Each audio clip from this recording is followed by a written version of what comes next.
Shalom. Puji Tuhan, kita berjumpa.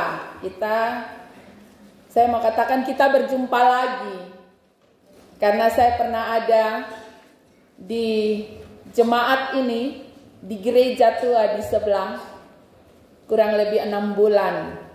Bersama semua jemaat Immanuel OHM. Mungkin yang rambut putih, adakah yang masih mengenal saya? Saya pernah vikaris di sini antara tahun 99 sampai tahun 2000 bersama Bapak Pendeta Markus Tonis, almarhum ya, sudah almarhum. Bapak Edi dan Mama Mary ada datang gereja kok, tolong angkat tangan. Luar biasa. Bapak Koster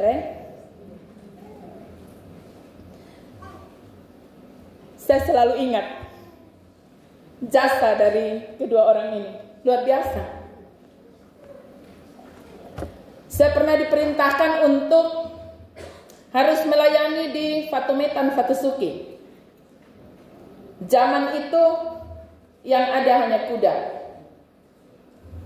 Begitu ya Pak Edi? Dan kami harus berjalan hampir siang sebelum matahari keluar. Sebelum matahari keluar, tapi Mama Mary sudah siapkan kasih saya nasi. Beliau membungkusnya dengan daun pisang, pakai koran bagi saya dan Bapak Edi. Kami pakai 2 kuda, tapi saya takut naik kuda. Jadi barang-barang saya taruh di kuda, ya, tas besar isi baju dan buku-buku. Saya masih vikaris, jadi masih butuh banyak buku untuk persiapan firman. Kami jalan sampai di hutan Nenuk sebelum masuk Fatumetan sudah jam 12 siang. Bayangkan Papa Mama, kita jalan dari sebelum matahari keluar sampai sudah jam 12 siang. Kami baru sampai di hutan sebelum masuk ke Fatumetan. Saya sudah lapar. Saya bilang Bapak Edi, jadi Bapak Edi ini tarik 2 kuda sekaligus. Kuda yang harus saya naik dan kuda yang Bapak Edi harus naik juga, karena Bapak Edi ini harus antar saya sampai Fatusuki dan harus kembali lagi ke OHM. Kemudian saya bilang Bapak Edi, saya sudah lapar. Kita berhenti kok makan kok. Ini di hutan, hanya saya, Bapak Edi dan 2 kuda. Bapak Edi bilang kita tidak bisa berhenti Ibu. Kalau mau makan kita makan sambil jalan. Karena ini kalau model begini kita sampai semalam di Fatsuki. Saya pulang ke rumah. Oke. Kalau begitu saya dan Bapak Edi buka kami pembekal dari Mama Mary. Kami makan sambil jalan. Bayangkan makan sambil jalan ini habis langsung kuk sunai memang. Saya bilang Bapak Edi saya pungkuk sunai. Bapak Edi bilang nah Ibu naik kuda sudah. Saya takut naik sudah nanti saya tarik.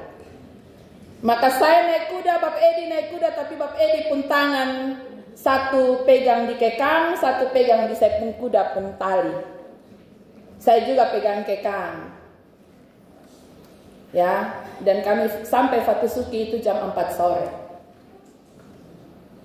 Sampai jam 4 sore, tanpa minum teh, Bapak Edi bilang, Mama saya langsung balik karena ini saya dapat malam. Karena Bapak Edi langsung kembali dari Fatsuki ke OHM dengan menarik 1 kuda. Jadi Bapak Edi naik 1, tarik 1.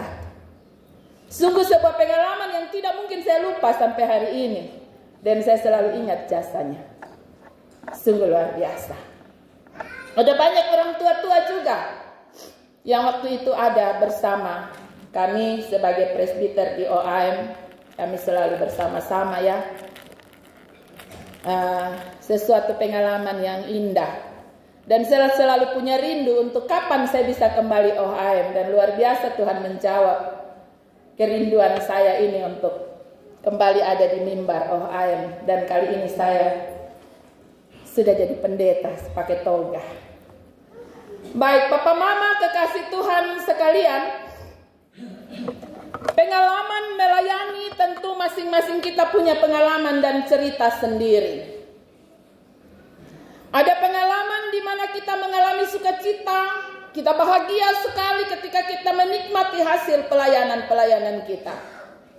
Mungkin ada saat di mana kita melayani orang, kita berdoa baginya, kita bergumul bersama dengan dia dan dia mengalami perubahan hidup. Dan di situ ada sukacita tersendiri bagi para pelayan Tuhan. Tapi ada di saat di mana seorang pelayan mengalami kekecewaan.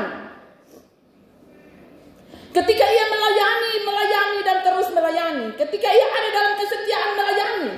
Tapi ternyata orang yang dilayani tidak mengalami perubahan. Bisa saja ia kecewa. Bisa saja ia putus asa. Ia marah. Saudara-saudaraku yang kekasih, bacaan kita hari ini bertema sahabat bagi yang berputus asa.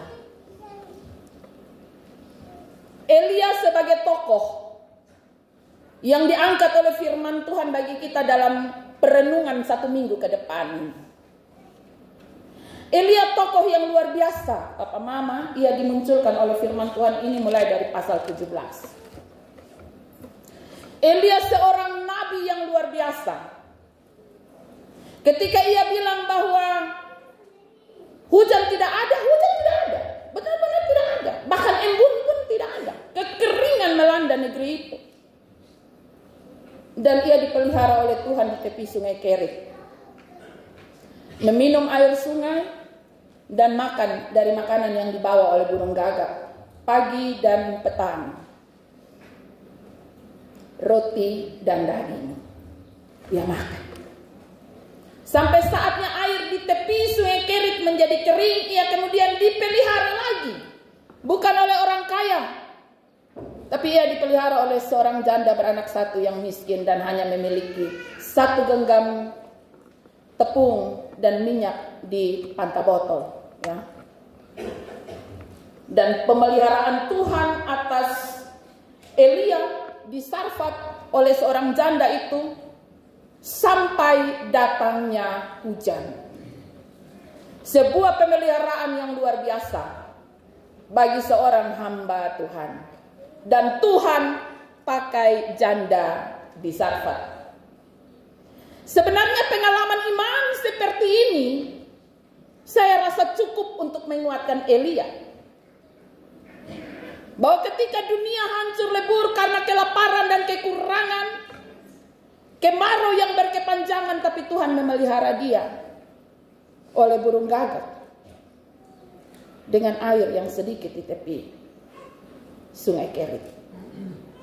Dan ketika orang kelaparan di mana-mana, Tuhan memelihara dia oleh tangan seorang janda yang hanya memiliki segenggam tepung dan minyak di buli-buli. Tetapi tepung itu tidak pernah habis dan minyak itu juga tidak pernah habis sampai datangnya hujan. Dan mestinya ini menjadi pengalaman yang dahsyat bagi Elia untuk tidak meragukan penyertaan Tuhan atas hidupnya. Yang lebih dahsyat lagi adalah peristiwa yang terjadi di Gunung Karmel. Bahwa Elia bertanding dengan 900 para nabi, 450 nabi Baal dan 400 nabi-nabi Aserah. 950 orang lawan 1. Disaksikan oleh umat Israel yang hidupnya maju mundur. Kadang maju, kadang mundur. Lebih banyak mundurnya daripada majunya untuk percaya dan beriman kepada Allah. Ketika Elia mengalahkan 950 nabi-nabi palsu, penyembah berhala, lewat api yang ia minta Tuhan turunkan dari langit untuk membakar korban sajian yang dibuat oleh Elia. Mestinya ini pun menjadi kekuatan bagi Elia bahwa tidak ada yang mustahil bagi Allah. Tapi bacaan kita mengatakan kepada saya dan saudara bahwa ternyata Elia juga hanya seorang manusia biasa. Ia putus asa. Ia kecewa berat. Kenapa ia kecewa?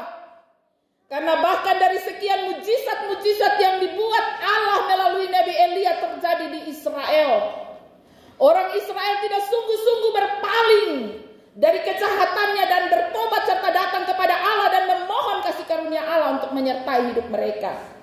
Keras kepala. Itu yang terjadi atas umat Israel. Yang kedua, Elia kecewa karena bahkan Ahab seorang pemimpin waktu itu, raja waktu itu, yang menyaksikan bagaimana Allah menurunkan api dan membakar sajiannya Elia, dia pun tidak bertobat. Dia adalah raja yang jahat. Dia tidak bertobat. Dan ini menjadi kekecewaan yang berat bagi Elia. Dia sudah melakukan banyak hal, tapi ini orang mengkeras kepala sampai berhenti-berhenti. Ya, papa mama, dia kecewa akan hal ini. Dan dalam kekecewaannya, matanya lupa untuk memandang pada pemeliharaan Allah dan apa yang telah dibuat Allah di dalam hidupnya. Matanya hanya tertuju pada persoalan demi persoalan yang ia hadapi. Matanya hanya tertuju dan telinganya hanya tertuju pada mendengar ancaman yang datang kepadanya.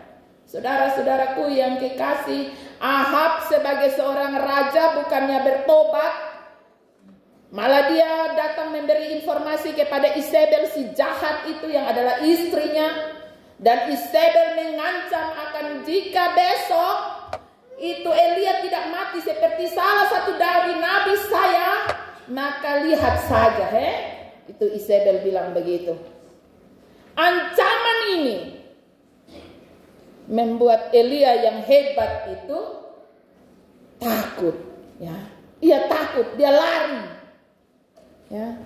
Saudara-saudaraku yang kekasih, dan yang membuat Elia lebih takut lagi, kita dapat membaca dalam 2 kali jawaban yang ia berikan kepada Allah, bahwa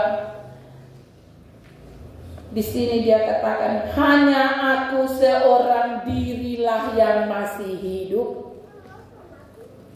Elia merasa bahwa dia hanya berjuang sendiri, tidak ada orang lain.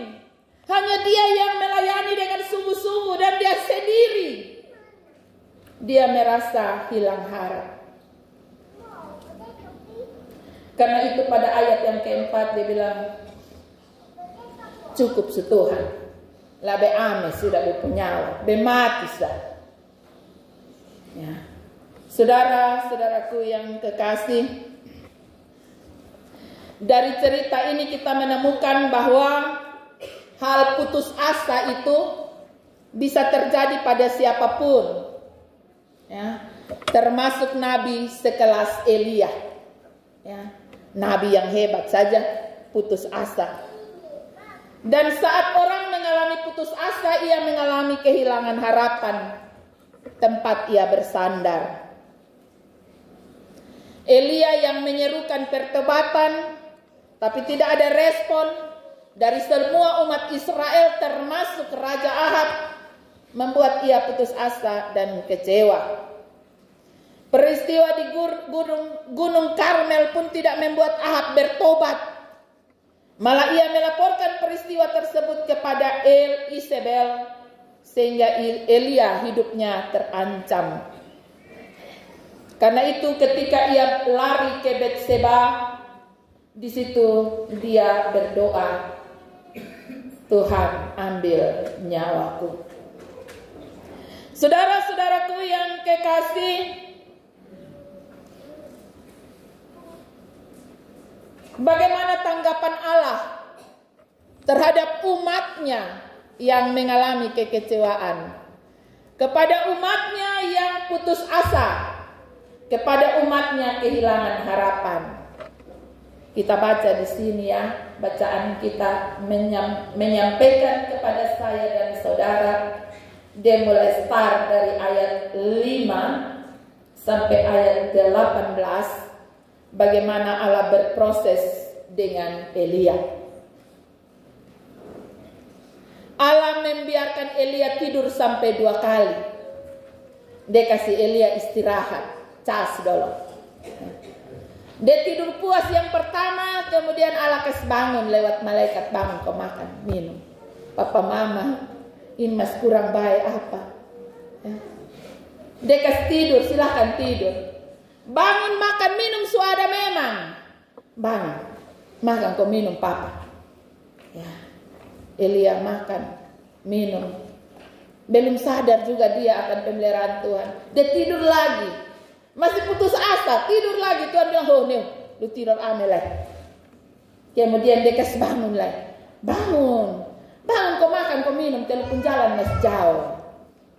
Ya, saudara-saudaraku yang kekasih dalam kasih Tuhan kita Yesus Kristus.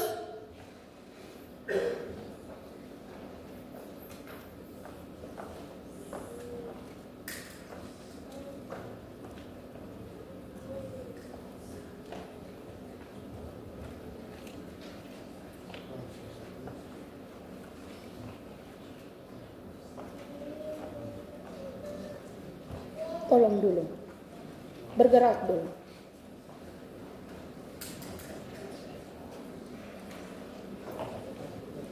Kokoh saja. Tuhan Yesus, mari kita berdoa. Ya Tuhan Allah Bapa Surgawi, Allah yang mengasihi kami. Di dalam rumah-Mu ini ya Tuhan, ada seorang anak Tuhan yang sakit. Tuhan, dia adalah milik-Mu. Jamah dia, kasihi dia, tolong dia, agar dia dipulihkan dan disembuhkan. Kami hanya meminta kepada-Mu ya Tuhan. Di dalam nama Tuhan Yesus kami berdoa. Amin. Saudara-saudaraku yang kekasih, apakah Allah pernah mengecewakan saya dan saudara? Tidak.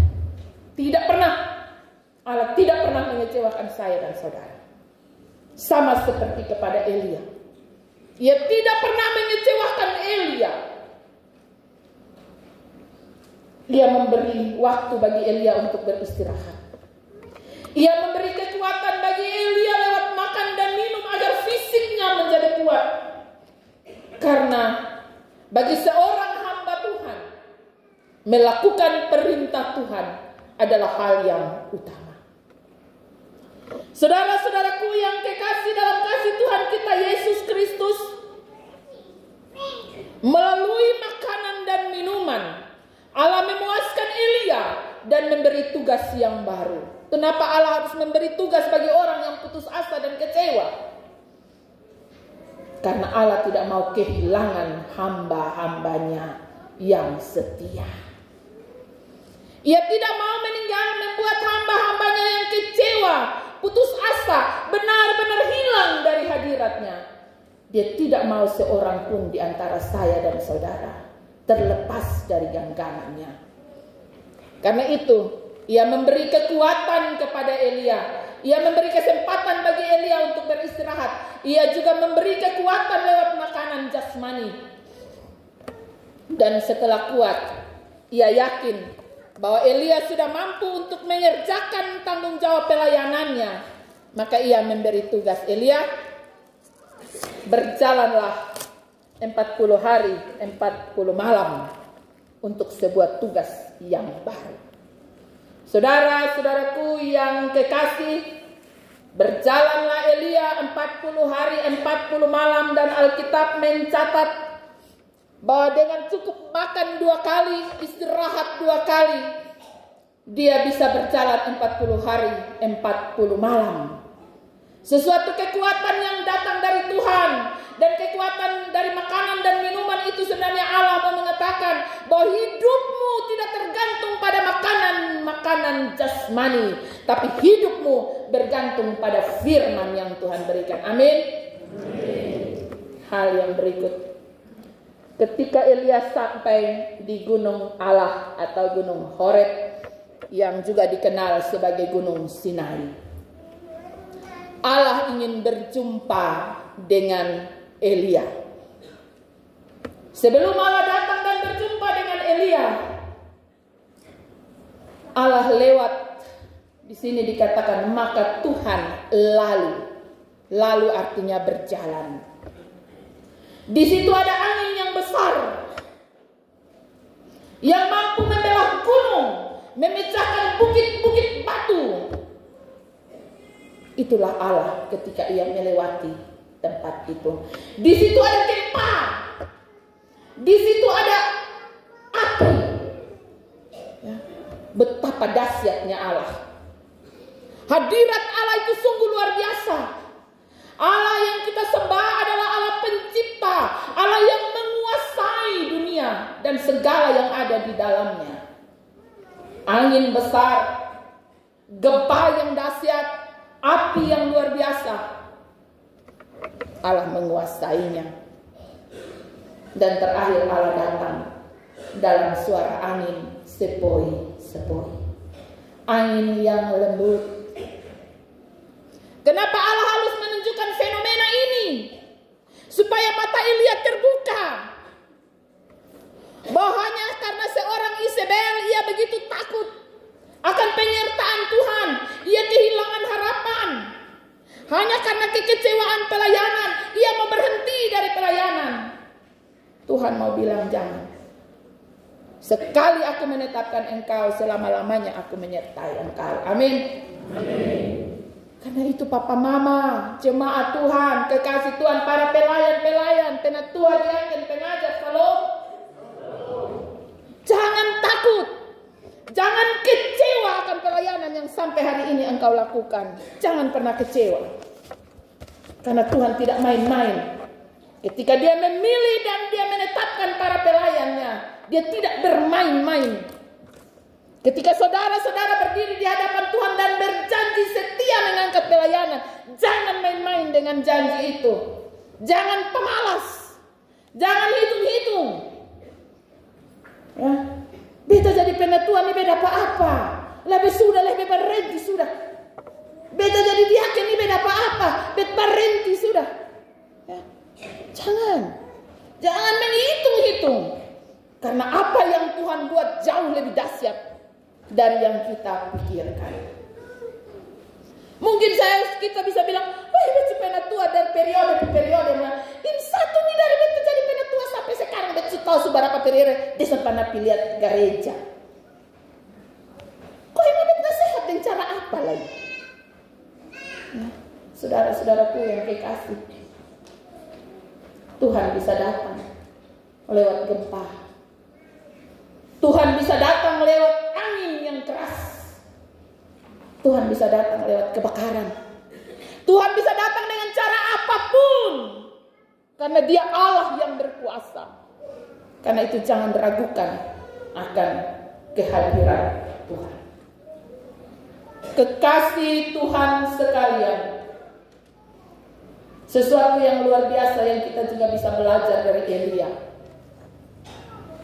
Secapek apapun dia, seputus asa apapun dia selalu menuruti perintah Tuhan. Ketika ia kecewa, ketika ia marah, ketika ia putus asa, ketika ia takut, tapi Tuhan bilang bangun makan, dia bangun kau makan. Tuhan bilang bangun kau jalan, 40 hari 40 malam, dia bangun kau jalan. Ketika Tuhan bilang lu keluar dari itu situ, tebet mau ketemu selalu di gunung, dia pergi. Dan ketika Tuhan bilang lu dari sini, lu pergi kau lu lanti ke Ame, itu Hazael, Yehu dan Elisa, dia jalan kau dia kerja papa mama. Ini sesuatu yang kita bisa belajar dari Elia. Betapa ia setia, sangat setia. Walaupun ia kecewa, ia sakit hati, dia marah, dia jengkel, dia takut. Tapi Tuhan bilang bangun. Ya. Ingat, jadwal pelayanan lu yang pimpin, dia bilang kau pimpin. Lu mau ada kecewa, kalau lu mau ada susah, kalau lu mau apa, bang kau pimpin. Pimpin. Dan Tuhan ada di sana. Amin, Pak.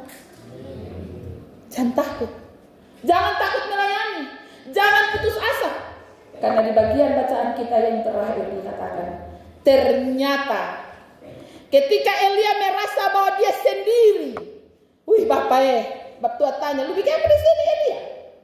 Bapak, semua orang mati habis. Tengah beta sendiri yang melayani. Beta, su beta sendiri lah. Ini su ada ancaman mau bunuh ame sama beta. Dia biar sudah mati su. Ya.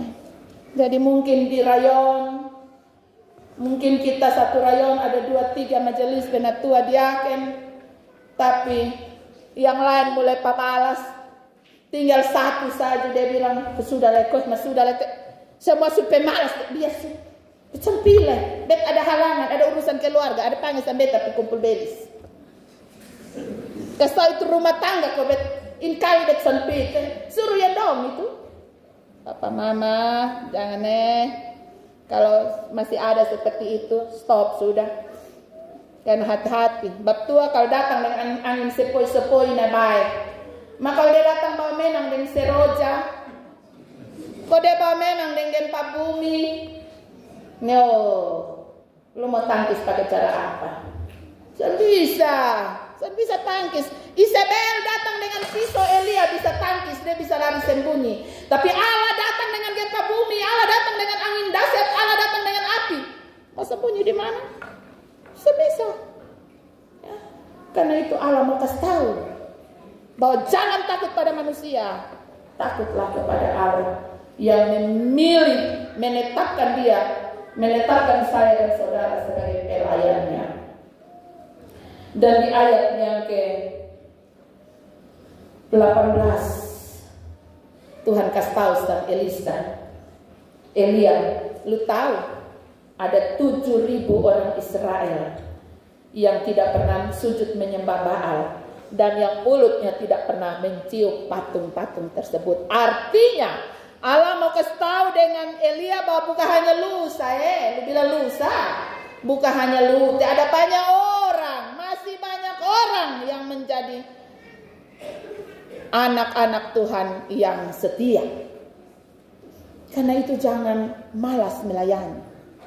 Ya, seandainya kita hari ini mendapati ada teman kita yang masih ragu, yang masih hitung-hitung untuk sebuah pelayanan, jadilah sahabat bagi dia karena mungkin dia sedang putus asa. Mungkin dia sedang meragukan panggilan pelayanannya, maka jadilah sahabat bagi dia. Sama seperti malaikat yang Tuhan pakai untuk menjadi sahabat bagi Elia. Ya, jangan langsung marah. Mungkin mendatangi dia dengan kata-kata yang baik. Kenapa ada sakit kok? Kosong melayani. Neo kalau masih badan masih berat, nah istirahat. Inya kok makan minum baik, kok sehat, kok badan ringan. Nah, kotong mulai melayani lagi. Ya. Jangan marah, upload kesnai di media sosial. Bet pungkawan hanya orang aing sayang tahu. Dia pemalas. Maka orang mulai komen, siapa tuh inbox. Nah ini bahaya. Ya. Jangan menciptakan dan menghadirkan musuh lebih banyak dalam pekerjaan pelayanan. Tapi jadilah sahabat. Agar semua anak-anak Tuhan menjadi orang yang dapat melihat kebesaran Tuhan, mengakui Tuhan, dan tidak hidup dalam keputusasaan ataupun kehilangan harap. Jangan pernah kehilangan harap. Karena Tuhan ada. Kalau omong pergumulan, semua orang pernah bergumul. Kalau omong susah, semua orang susah. Tapi satu hal yang pasti, Tuhan tidak pernah meninggalkan anak-anaknya jatuh dan tergeletak. Amin. Tidak pernah. Dia akan datang dengan caranya. Menopang, menguatkan, menolong, bahkan memberi semangat. Tetaplah berjalan bersama dengan Tuhan. Nas pembimbing kita mengatakan, sebab kamu tahu bahwa dalam persekutuan dengan Tuhan, jerih payahmu tidak sia-sia. Amin. Kita ada dalam pengakuan iman. Jemaat dipersilahkan berdiri.